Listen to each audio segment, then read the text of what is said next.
ખેડૂત ભાઈઓ, આપણું જીરાનું બજાર છેલ્લા 2 અઠવાડિયાથી સુધારા તરફ છે.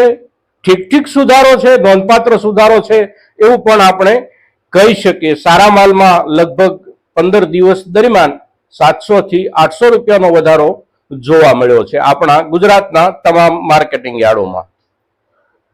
આજે રવિવાર છે એટલે માર્કેટિંગ યાર્ડો આજે બંધ હોય. ગઈકાલ સુધી વેપારો થયા, એમાં વચ્ચે 2 દિવસ રજાના પણ ગયા. એક અખાત્રીજની રજા ગઈ, ત્યાર પહેલા એક મતદાનની રજા ગઈ.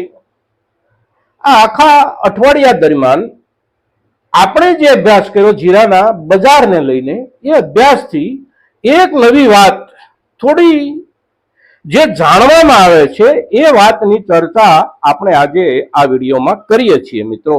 તો આપ સૌ આ વિડીયોમાં બન્યા રહેજો. નમસ્કાર ખેડૂત મિત્રો, જય કિસાન, જય ભારત. ખેડૂત ભાઈઓ, આપ સૌના સુધી કોઈ પણ માહિતી પહોંચાડતી વખતે માહિતી મેળવવા માટેના જે કોઈ સોર્સિસ હોય એ સોર્સિસનો પૂરેપૂરો ઉપયોગ કરવો, એના પર ખૂબ બધો અભ્યાસ કરવો, કેટલીક ચર્ચાઓ જાણકાર લોકો સાથે કરવી અને માહિતી શક્ય હોય ત્યાં સુધી, સચોટ જ્યાં સુધી ન બને ત્યાં સુધી આપની સામે ન મૂકવી, આવા ખ્યાલ સાથે મોટા ભાગે આપણે વિડીયો બનાવતા હોઈએ છીએ. અને આ ખ્યાલના આધારે આ અઠવાડિયામાં જીરાના ભાવ પર આપણે આપણા ગુજરાત, રાજસ્થાન અને મધ્યપ્રદેશના જે બજારો છે જ્યાં મુખ્યત્વે જીરાનો વેપાર થાય છે એવા બજારોનો અભ્યાસ કરતા કરતા જે એક વસ્તુ શરૂઆતથી ધ્યાનમાં આવી એના પર થોડું ફોકસ કર્યું તો જે માહિતીઓ ધીમે ધીમે વિશેષ રૂપમાં આપણી સામે આવતી રહી.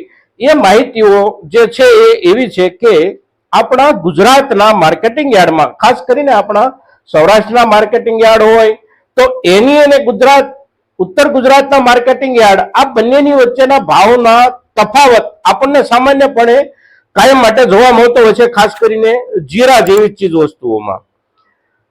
પણ રાજસ્થાન અને ગુજરાત આ બંનેની વચ્ચે આ દિવસો દરમિયાન જે મોટો તફાવત જોવા મળ્યો છે એ તફાવત ખૂબ મોટો છે મિત્રો. ગયા અઠવાડિયા દરમિયાન આપણું ઊંઝાનું જે માર્કેટ યાર્ડ છે એ જીરાનું સૌથી મોટું યાર્ડ, એકંદર આપણે જોઈએ તો એને આપણે એવું પણ કહી શકીએ કે આખી દુનિયાનું સૌથી મોટું માર્કેટિંગ યાર્ડ કોઈ પણ હોય જીરા માટેના વેપારનું તો એ ઊંઝાનું માર્કેટિંગ યાર્ડ છે. પણ ઊંઝાના માર્કેટિંગ યાર્ડ કરતા પણ વીતેલા દિવસોમાં આપણને રાજસ્થાનના માર્કેટિંગ યાર્ડમાં ઊંચા ભાવ જોવા મળ્યા છે. અને ખાસ કરીને આપણે 2 કે 3 માર્કેટિંગ યાર્ડને અભ્યાસ માટે પકડ્યા. મેડતાનું માર્કેટિંગ યાર્ડ હોય કે કોટાનું માર્કેટિંગ યાર્ડ હોય તો એમાં જે ફરક આપણને દેખાણો એ ફરક નોંધપાત્ર છે. હવે એના કારણો શું છે એની ચર્ચા આપણા અંદાજ પ્રમાણે અને આપણી માહિતી પ્રમાણે આપણે આગળ કરીએ છીએ, પણ તફાવત કેટલો છે એને આપણે સૌ પહેલા સમજી લઈએ.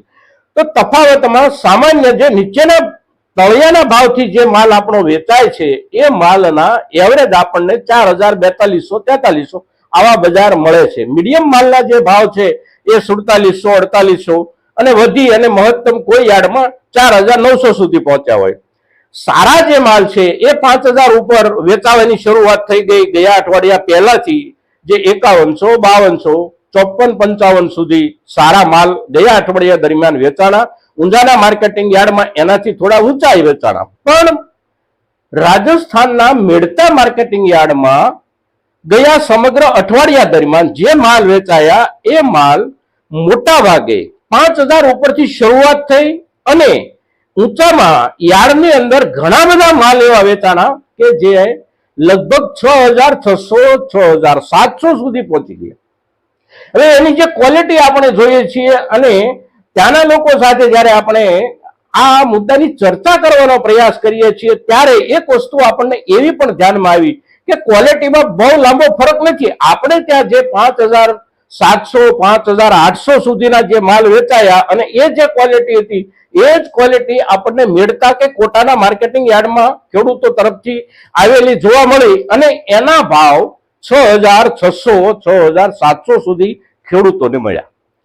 હવે એનું ખરેખર કારણ શું હોઈ શકે એ બહુ ઊંડાણ સુધી જવા માટે તો આપણે ખૂબ લાંબો સમય લેવો પડે ને ખૂબ લાંબો અભ્યાસ કરવો પડે, પણ સ્વાભાવિક રીતે જે એક સીધું તારણ સપાટી પર આવ્યું છે એ તારણ એવું છે કે ભાવમાં જે વધારાની શરૂઆત થઈ ત્યારથી આપણા ગુજરાતના અને ખાસ કરીને આપણા સૌરાષ્ટ્રના માર્કેટિંગ યાર્ડોમાં માલનો ભરાવો એટલો બધો આવવા માંડ્યો કે વેપારીઓ થોડા પાછા રહ્યા. આપણા ઉત્તર ગુજરાતના માર્કેટિંગ યાર્ડોમાં પણ જીરાને લઈને આવી પરિસ્થિતિ રહી, પણ રાજસ્થાનના ખેડૂતોએ ભાવ વધારાની શરૂઆત પછી પણ માલ પકડી રાખ્યો.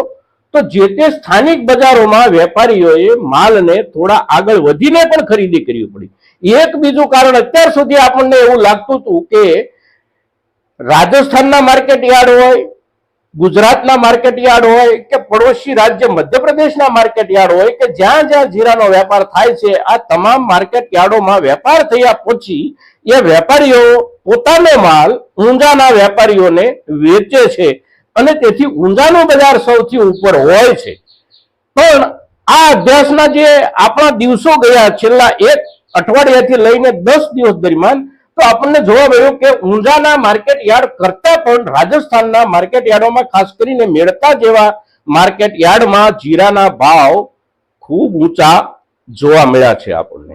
એટલે હકીકત અત્યાર સુધી આપણે એવું જે માનતા હોઈએ કે ઊંઝાના માર્કેટ યાર્ડમાં આપણને જીરાના ભાવ સૌથી વધારે મળે છે, તો આ અઠવાડિયા 10 દિવસ દરમિયાન જે માહિતીઓ આપણને જાણવા મળી અને સપાટી પર જે ચિત્ર ઉપસ્યું એ ચિત્ર એવું છે કે ઊંઝા કરતા પણ ઊંચા ભાવ એટલે એક મણમાં 600 થી 700 રૂપિયા, ઇવન 800 રૂપિયા સુધીના સારી ક્વોલિટીના માલમાં ભાવમાં ફરક આપણને ગુજરાત, ઉત્તર ગુજરાત જે યાર્ડો મોટા આપણે ગણીએ છીએ એ યાર્ડોની સરખામણીમાં પણ રાજસ્થાનના ખેડૂતો પોતાના માર્કેટ યાર્ડમાં ખાસ કરીને મેળતા અને કોટાના માર્કેટિંગ યાર્ડમાં ખૂબ ઊંચા ભાવ મેળવી રહ્યા છે મિત્રો.